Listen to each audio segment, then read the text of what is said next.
News Desk at the Columbus Dispatch presents the Buckeye Extra Basketball Podcast. With your host, Ohio State basketball beat writer Adam Jardy. Brady Batista, give me the rock. Here it goes. Up and away. Slam jam bam. And now he does a little dance. Now, the Buckeye Extra Basketball Podcast.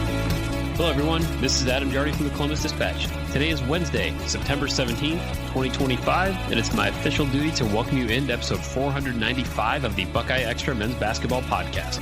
Welcome to Jubilation City. Welcome to mid-November.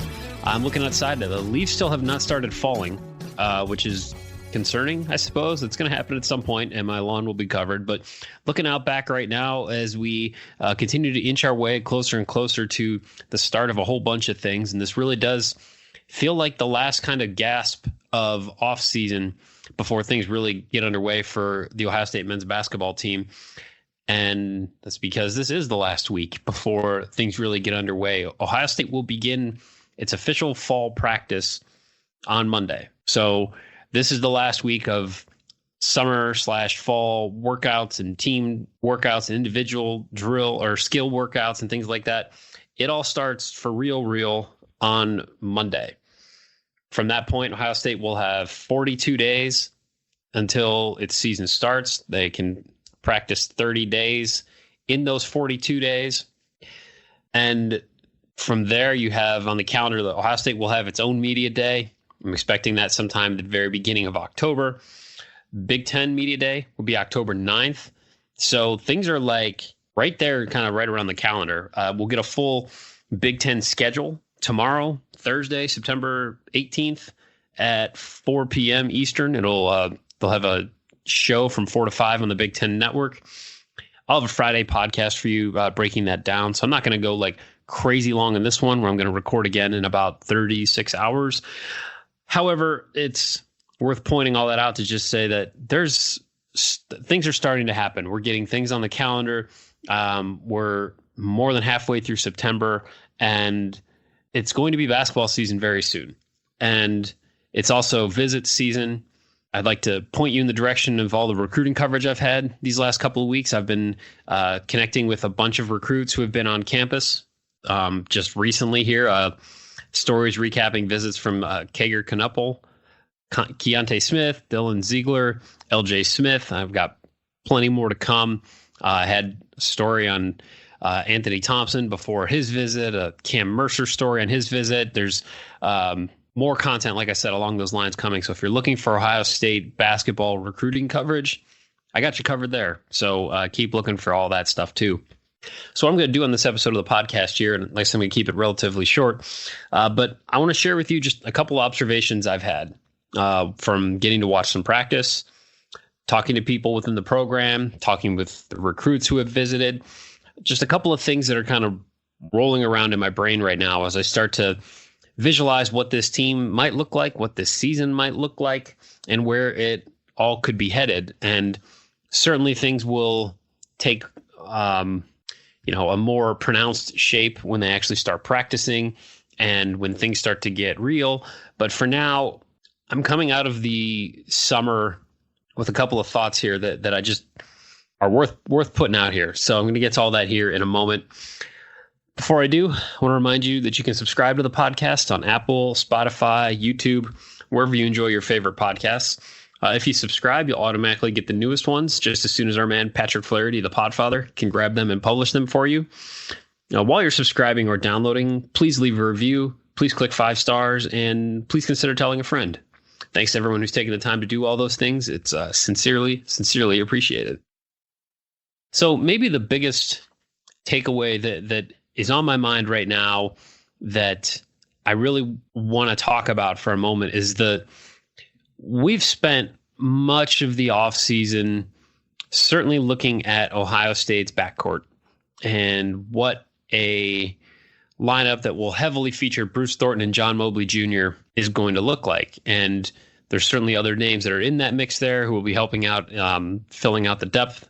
But I feel like there's not a whole lot of unknown, rather, with the Ohio State backcourt. I mean, Bruce Thornton's going to be in position to have statistically one of the most prolific all-around careers in Ohio State history. John Mobley has already played his way onto the cover of preseason magazines. He's Ohio State's representative on the new Lindy's preseason magazine cover. There's still certainly room to grow there. And what does that freshman to sophomore leap look like? What does Bruce Thornton as a senior look like? There's plenty of stuff to dive into right there. But I think we can agree that we kind of have an idea what some of that stuff's going to look like. But what's interesting to me is that the front court has not been something that we've really looked at with any sort of degree of confidence that Ohio State is going to get the production it needs, frankly, for a little while now. And certainly last year, if this team had had any sort of appreciable, consistent front court presence, it would have won one or two more games in the regular season and would have made the NCAA tournament. It didn't, and then it didn't. And that was the big question this offseason. Like, what will Ohio State do? Can the Buckeyes add stuff down low to complement what will be one of the most veteran and dependable backcourts in the country? There was a stat here in Lindy's. I want to look this up real quick and make sure I get this right. Comparing Ohio State's backcourt to Purdue's backcourt. Well, so Ohio State retains 49.5% of its minutes played from last year. That is second best in the Big Ten behind Purdue. And obviously the majority of those minutes will come from almost all of them, frankly, from Bruce Thornton, John Mobley, and Devin Royal. And in my head, I don't count a three necessarily as a guard, more as a wing than or more as a forward than a guard. So I'm not willing to put like Devin Royal in the backcourt conversation in my mind, but like he's closer to that than playing the five this year. So I say all that to say, like, Ohio State has all these minutes back, but it's not like they have a 4-man and a 5-man necessarily projected for this year who occupy the majority of those minutes. So you start looking at this roster, and I talked about this on the last podcast when I had Joey Lane on and got a lot of really good feedback on that. I appreciate those of you who reached out and shared your thoughts about that episode. Always awesome to get to talk to Joey. We talked about Christoph Tilley, and he talked about watching him at practice and what he's seen. And I mean, I'm here to tell you that the 2 full practices I've watched and some of the other bits and pieces we've gotten to see, he impresses every time I see him. He consistently makes a couple of plays anytime I'm in the gym that I say to myself, when's the last time I've seen an Ohio State center do that? His skill with the ball and his ability to read situations and to facilitate is something I don't know, Caleb Wesson, the way that he was, shouldered such a significant offensive load. But even in that case, they weren't asking him to set teammates up for dunks and things like that. But the plays I've seen him make give me real belief that he's going to be a significant Big Ten contributor. And I think not only is that ability there, but the opportunity is there. And I think he is on the Ohio State roster with that understanding that he's got a real shot to not only make a name for himself, but to be a significant face on an Ohio State team that has a chance to put the program back on the map a bit. I think all those things are important for him. I think they're all relevant. And I think those are all things that are driving what Christoph Tilley's one season at Ohio State could look like. He's going to be in the spotlight in a way that he never has before. And the way the offense is going to be using him this year, I think will put him in position to where if he's not being talked about a ton right now, and I haven't really seen him much on like I saw John Rothstein had a list of the 30 biggest impact transfers in college basketball. And like Christoph Tilley wasn't on that list. I think by the end of the season, we're going to look back and say he should have been on that list. I think that's where I see his year going, given his skill set, how he seems to fit with this group of players, and how this team wants to play.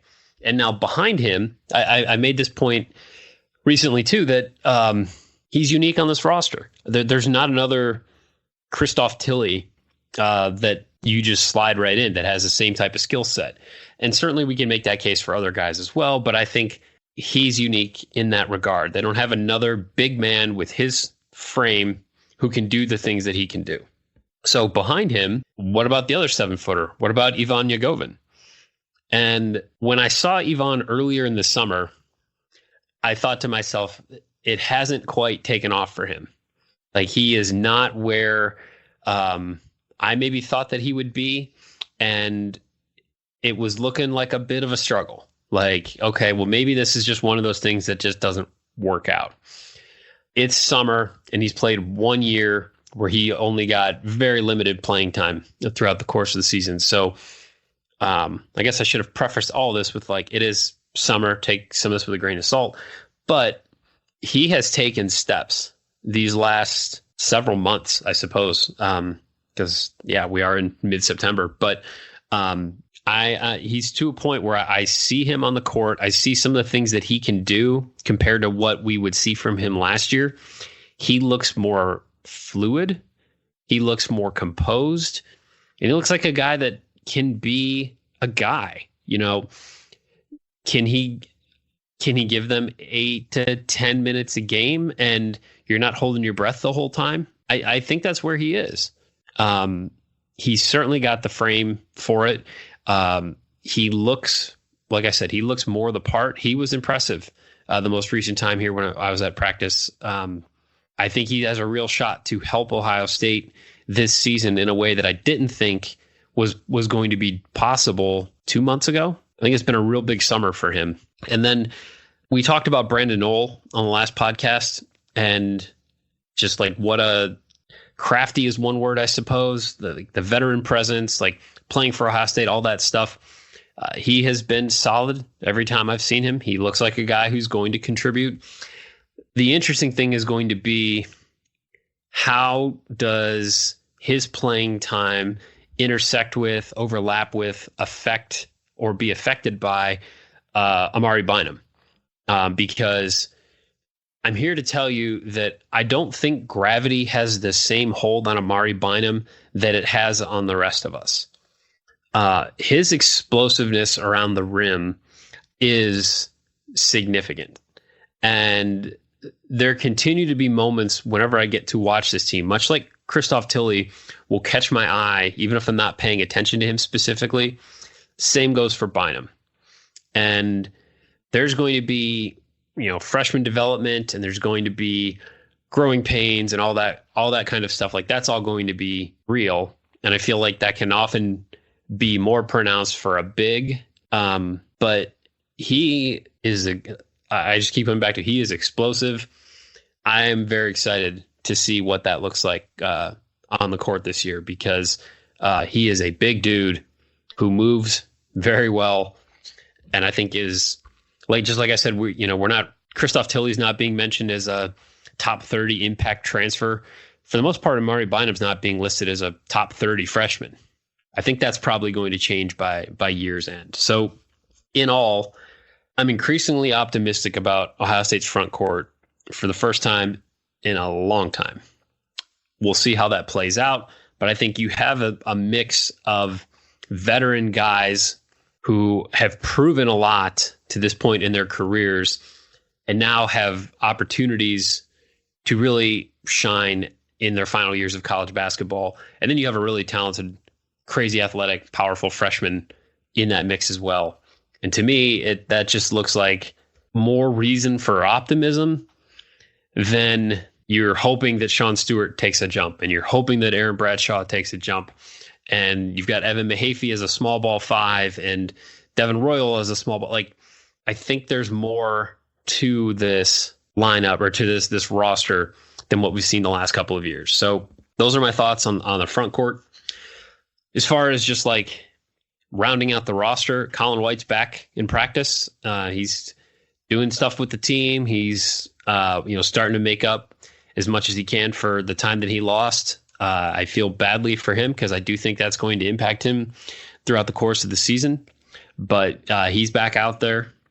Josh Ojimuna obviously is not there yet, continues to make progress. He's another guy. I mean, we talk about size, but every time I see him with a basketball, like, the basketball looks really small.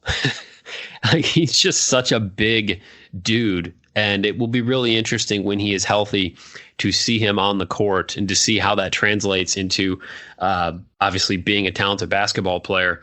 Matthew Grujic is in practice. He is, in the limited interactions I've had with him so far, he's among the most outgoing personalities. Just like if he sees you, he's going to say hi, he's going to wave, he's going to shake your hand. Like, there's just a youthful exuberance around him. Maybe that's the best way to frame it. But he had a couple of plays in practice. I think there's going to be, like I mentioned with Bynum, there's going to be a learning curve for Grujic. And I think he, like, lateral movement and quickness and things like that, those are going to be important for him to improve on. But that kind of fits into my next point, which is that every recruit that I have talked to who has gone to a practice, watched a workout, watched a scrimmage, has spoken at length, or at least brought up unprompted, that this team plays like they were impressed with the pace the Buckeyes play with and the speed that they practice with. And generally, this would be the answer to, well, what'd you make of watching Ohio State practice? I think it's been unanimous. Every person that I've talked to is like, they practice fast. They're pushing the ball. A couple different guys have brought up different tempo stats that the coaching staff has clearly been stressing to people. And I'm getting to a point where, much like the front court situation, like I'm starting to believe some of that. Like, I think the Big Ten's only going to allow you to play so fast, but you look at Ohio State's tempo, and obviously we've seen a lot these last couple years, dribbling the air out of the ball gets stuck. I do think there's going to be less of that this year, because I think that a consistent talking point that has emerged in a story that I'm going to be writing here very shortly is that there is enough collective basketball IQ that has been raised, especially compared to last year, to a point that this year, offensively, Ohio State will not have to be so heavily scripted and so heavily reliant on dribble, ball screen, try to get an advantage. Like, there will be times that will come into play. But this is a team that they believe will not have to have everything spelled out for it. That they have enough players on the court. They can go 5 out. They can have guys make plays, set things up for each other. Much more movement, much more cutting, much better spacing. Like, all those things that we all saw lacking last year have been significant summer/fall points of emphasis, to where this team knows that it has to play with a better tempo and a better pace. And in order to be successful with that, guys got to be moving. It honestly reminds me a bit of growing up playing basketball in Northwood and going against Keith Diebler's Gibsonburg teams. Like, those teams played at an incredible pace all the time. Those were the demands. That's how you knew that team wanted to play. This doesn't sound too dissimilar from that, at least in a few regards. Now, you need to have the players that can execute that. You can't just be flying up and down the court out of control, just trying to go as fast as you can. Like, there's balance to this. But some of the numbers that I've had mentioned to me as far as assist rate, like they chart all this stuff. You know, everything that happens in practice gets charted, which thankfully that wasn't the case when I was in high school, because then I wouldn't have played, but I didn't play a whole lot anyway. So I guess it probably wouldn't have mattered. Maybe it would have helped. But when we talk about Ohio State's lack of ball movement and we talk about the offense bogging down, like, you start looking at, okay, well, where's Ohio State been in assist percentage? And thankfully, Ken Palm keeps all this on each team's homepage, so it's pretty easy to look at. So last year, Ohio State was 282nd nationally in assist percentage. The Buckeyes assisted on 47.9% of their shots. So let's go back. We're just going to go the last couple of years. 282nd last year. In the Chris Holtman / Jake Diebler year, the year before that, 118th. That was actually Ohio State's best mark since 2020. So this past season, Ohio State was 282nd. The year before that, 118th. In 2022-23, Ohio State was 348th. only assisting on 43.2% of its made field goals. The year before that, the last time Ohio State made the tournament, 48.8%, 230th nationally. 2020-21, when Ohio State was knocked out by Oral Roberts, 224th nationally. Ohio State finished top 100 in Holtman's second and third seasons in assist rate. In 2018-19, the Buckeyes were at 58.9. That's 32nd. And in 2019-20, that team that we'll always wonder about, we never got a tournament. The team probably would have made at least a Sweet 16. But that team was at 54.7%. That was 92nd. So Ohio State, historically, you go back and even like Thad's last 2 years, 166th, 319th. Assist rate wasn't great. So how does that compare to like a Purdue? All right, well, last year, Purdue was 48th in assist percentage. The year before that, 3rd. The year before that, 13th. The year before that, 29th. The year before that, 76th. Purdue, just going back from 2015 to 2025, Purdue finished 4 times in the top 20 and then 1 time 21st in assist rate. And I think we can all agree that Purdue's been a pretty enjoyable team to watch and a team that has generally gotten pretty good looks and has won a lot of games during that stretch. Zach Edey certainly has a role in that, and you got a pretty high assist rate by just dumping the ball to him at the rim and letting him score. But I think it's still a valid point. Like, Ohio State is assisting on a high percentage of its made field goals this summer, and it's doing that when it's playing against itself, when it's playing guys that know what's coming. I don't know that it's good. I will be shocked if the assist rate is as high when it's playing actual opponents as it's been when the Buckeyes have been playing each other or playing alumni. But it's still tracking to where this team is going to be better equipped to do those things and to not be as bogged down as what we've seen the last couple of years.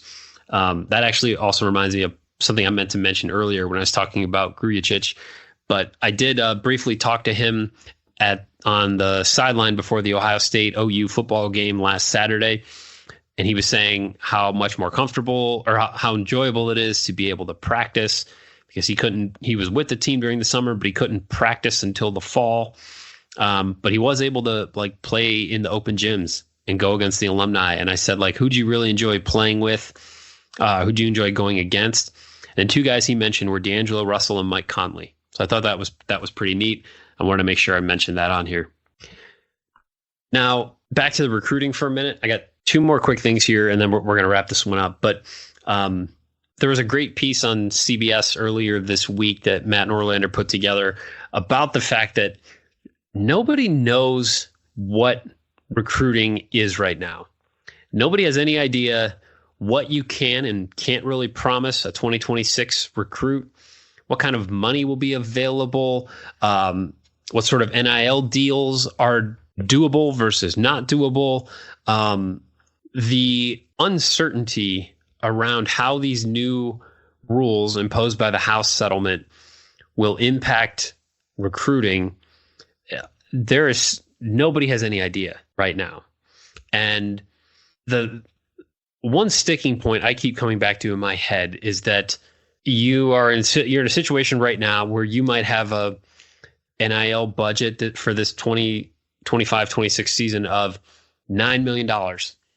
And then next year, you might be getting $2 million in revenue sharing. And then you're supposed to build a comparable roster when you have not even a fourth as much money that you're allowed to spend. I don't see how that holds up to scrutiny. I don't see how a lawsuit doesn't dislodge that, because I can't imagine telling a player who made $1 million this year that, oh, sorry, we're rejecting these NIL deals because you're actually only worth $150,000 or $500,000, when it's like, well, that defies logic. And to me, that's the way things have gone for the NCAA in court. I don't see that law. I don't see the NCAA winning that kind of argument. So lots of unknown about what this looks like going forward. And to illustrate that, like, I was looking at the 2026 recruiting rankings. And this is the 24/7 Sports rankings for the 2026 class. And we're sitting here in mid-September. Like, this is prime, like, visit and commitment season. Right now, 3 of the top 25 national prospects have picked a school, and only 5 of the top 40. Marcus Johnson is one of them. Nobody's committing anywhere right now. Nobody knows if you're a top 10 recruit and you know you're one of the best players in your recruiting class, and you know what a top 10 recruit was getting last year, or by last year I mean like this upcoming basketball season, like what an incoming freshman right now might have been making in an NIL deal.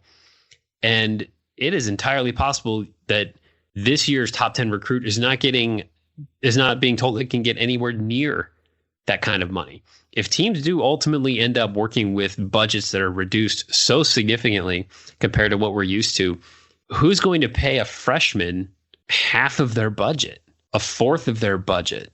You're going to spend that money on a transfer. You're going to get someone who is proven. The effects of all of this right now are so significant, and we're seeing it play out in real time with all these visits, with all the lack of commitments. And I think that's a real contributing factor to why Ohio State, from conversations I've had with people on the coaching staff, recruits that I've talked to, people that follow this stuff, Ohio State's in a really good place with a number of highly rated players who have come through in the last month and a half. If this was 10 years ago, 15 years ago, we probably would have been talking about a couple of commitments, and probably some significant ones. And this doesn't mean that those will not happen or cannot happen, but the whole dynamic of this has changed. And until we get some more clarity going forward, hopefully there's some clarity going forward, I honestly don't know how this shakes out. And I don't know. It's going to be fascinating to watch the effects of all this play out in the 2026 class and beyond, because like there's a reason these kids aren't committing anywhere. I'm curious to see what the reasons will start to become when guys do commit. And then the last thing along those lines, because I do get asked about this fairly regularly, is Puff Johnson still a possibility?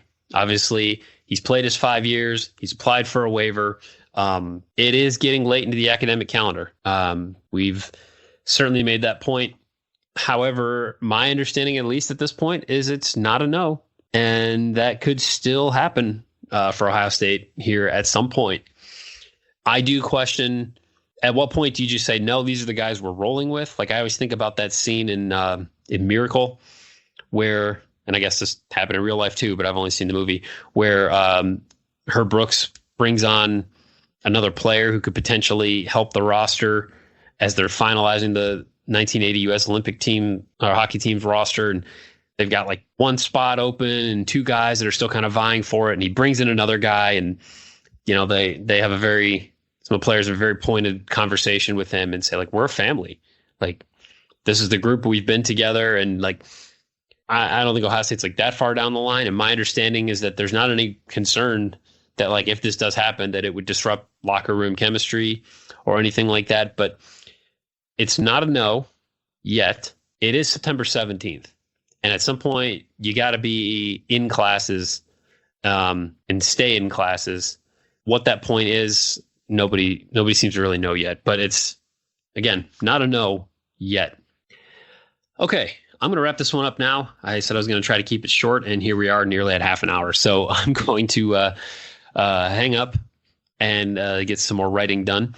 Like I said, I'll have another podcast for you on Friday, breaking down the full schedule for the season and identifying a couple of things that will stick out to me as I pore over it. But we'll be able to put dates on the calendar, and I can start making childcare plans, and we can all start looking forward to who's playing where and when, and it'll be fun to talk about. So looking forward to that. Hope your September is going well. Hope all is well on your end. And yeah, let's get the season started. We're getting close. I'm starting to get antsy to start seeing some more stuff. So thanks as always for following along. As always, you can send along your questions, your comments, your love notes, your hate mail, and otherwise constructive criticism to me at Adam Jardy on Twitter or ajardydispatch.com. Thank you again for listening. And thanks to Patrick Flaherty, the Podfather, for putting this out there. I'll be back with you. Look for a new podcast on Friday. and we'll talk schedule. So until then, be kind, take care, and we'll talk soon. Be sure and subscribe to the Buckeye Extra podcast in the iTunes Store, the Google Play Store, or on Stitcher.